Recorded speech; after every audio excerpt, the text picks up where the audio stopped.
পট্টি হবে, ঠিক আছে, হুক হবে, বোতাম বসবে, সেই কারণে তুমি কি করবে 1 ইঞ্চি এখানে আগে দাগ দিয়ে দেবে। দেখো পিছন পাটটা আমি 1 ইঞ্চি কিন্তু বাড়তে নিয়েছি, সামনের পাটটা পিছন পাটের থেকে 1 ইঞ্চি ছোট আছে। এটা আমি তাও চক দিয়ে দাগ দিয়েই দেখাচ্ছি। এটা তোমার 1 ইঞ্চি কম আছে আর 1 ইঞ্চি বেশি আছে, ঠিক আছে। এবার আমি সামনের পাটের শেষটা নিয়েছি, সব মাপ কিন্তু এখান থেকেই ধরবো, আমি এই মাপটা থেকেই ধরবো, আমি কিন্তু ওপরের এই 1 ইঞ্চিটা ধরেছি, এখান থেকে কিন্তু কোনো মাপ ধরবো না, ঠিক আছে। তাহলে এখান থেকে না ধরবো না, আমার যা হবে আমি সামনের পাটের হিসাবেই ধরবো। দেখো এখানে 16, ঠিক আছে, খুব একটা ছোট হবে না তোমার, ঠিকই আছে। এখানে 16 আছে, তাহলে তোমার এটা 15 এসে দাঁড়াবে, ঠিক আছে। তাহলে 16 যদি হয়, এবার এই সাইড থেকে কি করতে হবে, তোমাকে 1 ইঞ্চি একটা মার্ক করে নিতে হবে। 1 ইঞ্চি দাগ দিয়ে নিলে তোমাকে পিছন পাট আলাদাই কাটতে হবে, সামনের পাট পিছন পাট একসাথে কাটলে হবে না।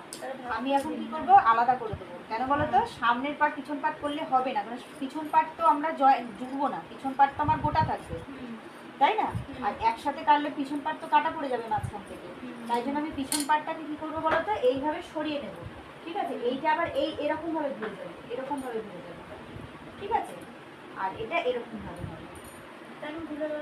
ও মা, এটা তোমার জয়েন্টের দিক, এটা তোমার পিঠ, এই জায়গাটা তোমার, এইটা তো পিঠের মাঝখানটা পড়বে, পিঠের মাঝখানটা তো তোমার কাটা পড়বে না, বোঝা গেল। সেই জন্য পিঠের মাঝখানটা এরকম থাকবে, আর এটা তোমার কাটা পড়বে, তাই জন্য আমি এটাকে এরকম, সামনে মুখ আছে, হ্যাঁ সামনে মুখের জন্য আমি এটাকে কাটাটাকে এরকম, পিছনটা নিতে যাবো কেন, ঠিক আছে। চকটা আচ্ছা, এই পোর্শনটা এবার আমি ড্রয়িংটা করবো।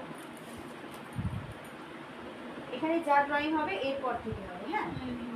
আর এইটাকে কিন্তু এইভাবে এক্সট্রাটাকে ধরতে হবে, মানে এর উপর রাখলে হবে না, এখানে রাখতে হবে। দরকার পড়লে তুমি আগে এটাকে কেটে নিয়ে এর উপর বসিয়ে তুমি পিছন পাটটা কাটতে পারো, ওটাই কিন্তু ভালো হবে। এটাকে আলাদা করে কাটলে, কেন সবসময় তোমার মাথায় থাকবে না, তখন তুমি কখনো এরকম ভাবে রেখে দিয়ে যদি এরকম ভাবে কাটিং করে নাও, তাহলে কিন্তু পিছন পাট আবার বেড়ে গেল।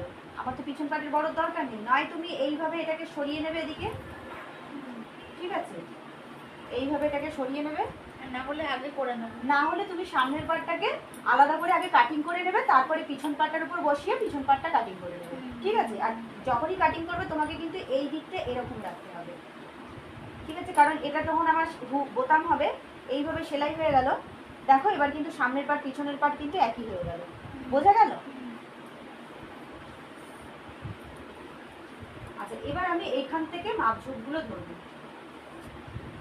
ফুট কত ধরবো জানো, ফুট কত আছে তোমার, ফুট 16 হাফ হচ্ছে 8, কিন্তু আমি নেব 8.5, যেহেতু আমার সেলাইয়ে হাফ ইঞ্চি কমে যাবে, ঠিক আছে। আর বগলের ঝুলটা তুমি নেবে, হ্যাঁ কেন নিতে হবে, সব সময় নিতে হাফ ইঞ্চি এক্সট্রা তো নিতাম না, পুরো তো ফুটে নিয়ে নিতাম না, হাফ ইঞ্চি এক্সট্রা লাগবে না সেলাইয়ের জন্য, নাহলে তো তোমার ফুটটা কমে যাবে। তুমি যদি 8 ইঞ্চি নাও তাহলে তো তোমার 7.5 ইঞ্চিতে এসে ফুটটা দাঁড়াবে, তাহলে 8 হলে 8.5, সূত্র খুলে দেখবে খাতায় 8.5 লেখা আছে, যা হবে তার সঙ্গে হাফ ইঞ্চি করে যোগ। আচ্ছা, এখানে আমি কত নিলাম, 8.5 নিলাম, তাই তো। এখানে তুমি 8.5ও নিতে পারো, 9ও নিতে পারো, কিন্তু 9 নেওয়াটাই বেটার হবে, কারণ বলো তো এখান থেকে আমার 1 ইঞ্চি বাঁক কেটে বাদ যাবে, বগলটা কিন্তু তখন ছোট হয়ে যাবে, তাই জন্য হাফ ইঞ্চি তুমি বাড়িয়েই নেবে, ঠিক আছে। আবার এখানটা 8.5 নিলাম, আমি এখান থেকে একটা 8.5-এ পয়েন্ট করে নেব, ঠিক আছে।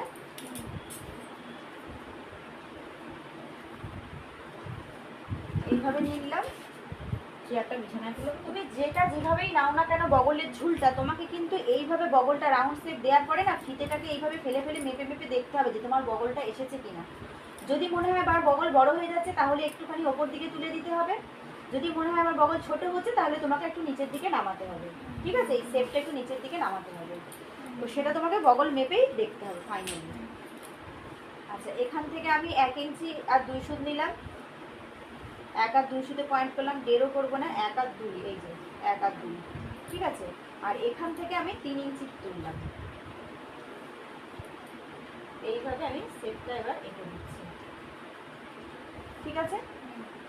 তার এখান থেকে 1 ইঞ্চি পুট ডাউন হলো, বোঝা গেল। আর এইখান থেকে পুটটা আমি নেব,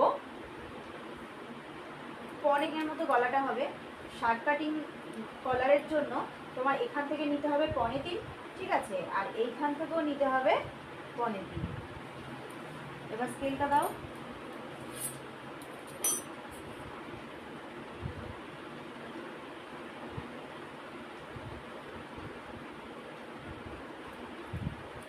এটা হয়ে গেল। এইখান থেকে 1 ইঞ্চি পুট ডাউন করে দিলাম, ঠিক আছে। এখান থেকে তোমার 1/2 ইঞ্চি ভিতর দিকে তালপা থেকে দেবো।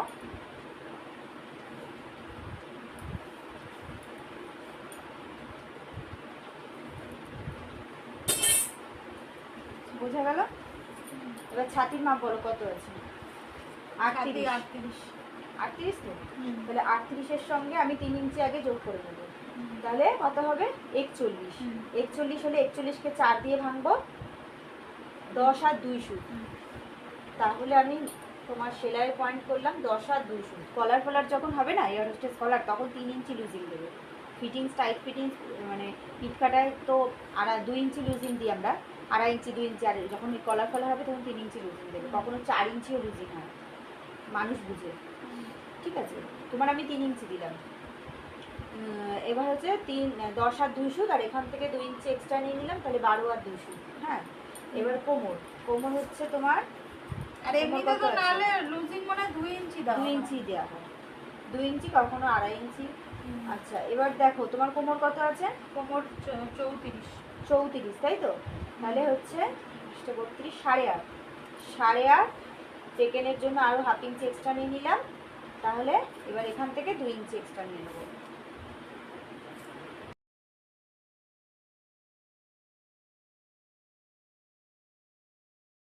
তালপাত কাটো আর যাই কাটো, তোমাকে কিন্তু এই জায়গায় সেলাইয়ের যে মেজারমেন্টের যে সেলাইটা যাচ্ছে, তার আগে কিন্তু তোমাকে মিলিয়ে দিতে হবে এই তালপাতকে আর এই ব্যাকপার্টের বগলটাকে। তার আগে কিন্তু মিলিয়ে দিতে হবে, এই জায়গাটা যেন কম বেশি না থাকে। এই জায়গাটা যদি কম বেশি থাকে তাহলে কিন্তু তোমার ওই বগল আর মিলবে না, ঠিক আছে, হাতার সাথে বগল মিলবে না। এখান থেকে 1/2 ইঞ্চি নিচে থেকে সেলাইটা ধরবো, যেহেতু 1/2 ইঞ্চি আমার সেলাই কাজ বাদ যাবে। তাহলে তোমার যেহেতু 17 আছে, তাহলে হাফ হচ্ছে 8.5, কিন্তু এখানে এলো 9, কারণ তোমাকে 1/2 ইঞ্চি তো একটু বাড়তি রাখতেই হবে। পুরো টাইট ফিটিংস তো করলে তোমার টাইট হয়ে যাবে বগল, ঠিক আছে। সেই লুজিংটাই এখানে রাখা হলো। আমি কিন্তু এখন ব্যাক পার্টটা কাটছি, ঠিক আছে। ব্যাক পার্টটা সরিয়ে দিয়ে তারপরে আমি সামনের পার্টটাকে সরিয়ে নিচ্ছি। এটা আমি নিচের পার্ট কিন্তু কিছু করছি না, আমি ওপরের পার্টটাকে দেখো এইভাবে কেটে নিচ্ছি, ঠিক আছে। নিচের পিছনের পাটে এটা কাটতে লাগবে। দেখো আগে আমি কি করি। আমি সামনের পার্টটাকে কিন্তু কেটে এটাকে বাদ দিয়ে দিলাম, ঠিক আছে। পিছন পার্টটাকে আমি এখানে কত তুলেছি? 1 ইঞ্চি, এখান থেকেও 1 ইঞ্চি করে দিলাম, ঠিক আছে। এবার এইভাবে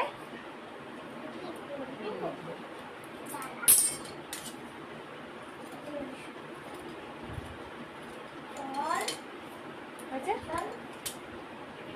এটা হচ্ছে তোমার কলারে,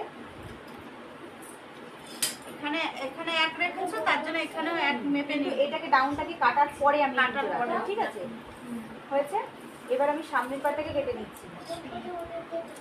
তোমাদের সব থেকে ভালো হয় তোমরা পিছন পাটটাকে না ধরে কাটলেই ভালো হয়, কারণ কখনো কাটতে গিয়ে যদি পিছন পাটটা কাছে চলে যায় তাহলে কিন্তু মুশকিল। হ্যাঁ, এটা তো আপনি বুঝে করছেন। হ্যাঁ, বুঝে করছি, তোমরা পরেই করো। হ্যাঁ, আগে সামনের পাট আমি বললাম কেন, যাতে একসাথেই স্ট্রাকচারটা বেরিয়ে গেল, আমাকে আর ডবল করে বসাতে হলো না। হ্যাঁ, এখন দেখো এখানটা কাটার সময় কিন্তু এরকম শেপ দিলে হবে না, এখানটা কাটার সময় কিন্তু তোমাকে এইভাবে শেপটা দিতে হবে। এমনি ভাবে ড্রয়িং করে নেবো, পরে ওরকম সোজা। হ্যাঁ, এরকম ভাবে করে নিলে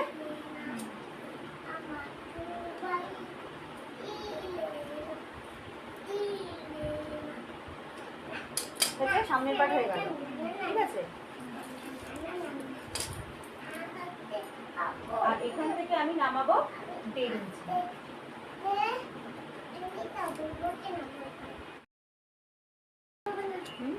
সামনে যেহেতু বোতাম রাখবো, পুরো টানা বোতাম রাখবো। হ্যাঁ, টানা একটা বোতাম। হ্যাঁ, হ্যাঁ, তো এরকম ভাবে মাপ নিয়ে নেবো, এই যে সাইডে 1 ইঞ্চি করে রেখে দিয়ে। বুঝতে পারছেন? হ্যাঁ হ্যাঁ, বুঝতে পেরেছি। এটা দেখা লাগে।